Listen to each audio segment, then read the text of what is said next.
considérez comme un laïc vous-même? Siz peki kendinizi laik olarak mı görüyorsunuz? Tabii ki. Laikliği çok önemli bir inanç ve düşünce olarak görüyorum. Je crois que la laïcité est vraiment une croyance et une idée importante. En général, on oppose un petit peu la religion et la théorie de la création et une vision plus laïque de la science, dont le darwinisme est un petit peu la pièce centrale, quoi. Donc c'est pour ça qu'on aurait pu penser que vous n'étiez pas un laïc. Çünkü, excusez-moi, est-ce que vous pouvez répéter le début? Parce que C'était un commentaire. On oppose en général la genelde religion dinle et la théorie de la création yaratılış teorisi et la karşılaştırılıyor laïcité et une vision plus scientifique. ve laiklik genelde daha bilimsel bir yaklaşım oluyor. Yo, laiklik dinle iç içedir. Hristiyanlıkla da çelişmiyor. Musevilikle de çelişmez. Müslümanlıkla da çelişmiyor. De la religion, elle est tout à fait en harmonie, que ce soit la religion chrétienne, la religion musulmane, Evet. il en est de même. Laiklik dinin garantisidir. La laïcité, c'est la garantie de la religion. Yani inançsız insanlar için de bir garantidir. C'est aussi une garantie pour les non-croyants. İnananlarla inançsızlar arasındaki dengeyi kurar laiklik. C'est un équilibre entre les croyants et les non-croyants. Et vous pensez que votre théorie donc gagne du terrain dans le monde entier, pas seulement dans le monde musulman ou pas seulement en Turquie? Ve o zaman teorinizin dünya çapında genişlediğini, yani sırf Türkiye'de ve Müslüman camiasında değil de dünya çapında genişlediğini düşünüyor musunuz? Düşünce değil, bir gerçek. Ce n'est pas une pensée, c'est une réalité. Yani araştırmalar bunu gösteriyor. Et toutes les recherches qui sont effectuées prouvent bien cela. Ama genel olarak bakıldığında Darwinizmi illa da Tanrı'ya karşı olarak bir teori olarak görmüyor musunuz? Çünkü Hayır. dediniz ki Allah o şekilde de dünyayı Evet. yaratabilirdi ama öyle olmamış Evet. size göre.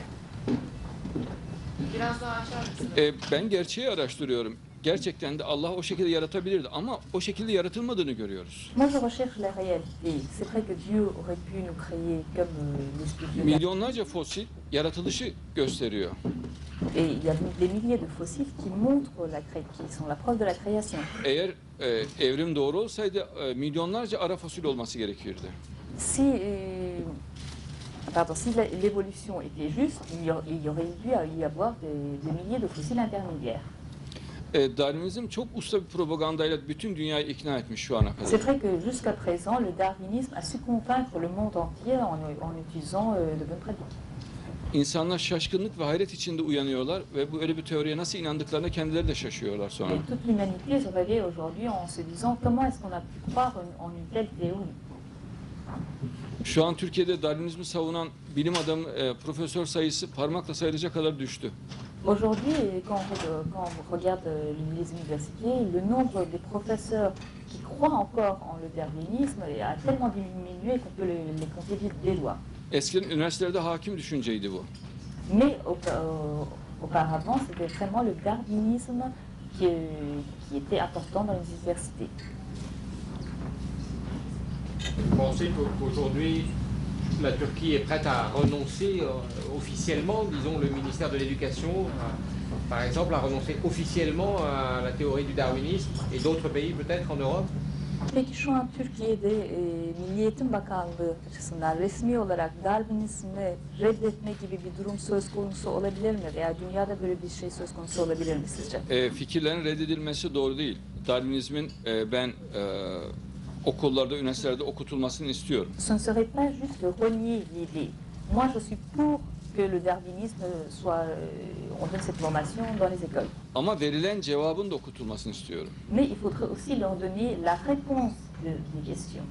Eğer verilen cevap yasaklanırsa insanlar buna mutlaka bir şekilde ulaşırlar. Parce que si on interdit la réponse, on interdit qu'on leur donne la réponse, de toute façon les gens ils vont faire des recherches et de toute façon ils vont atteindre la réalité. Yasaklanan fikirler insanlara çok ilginç gelir.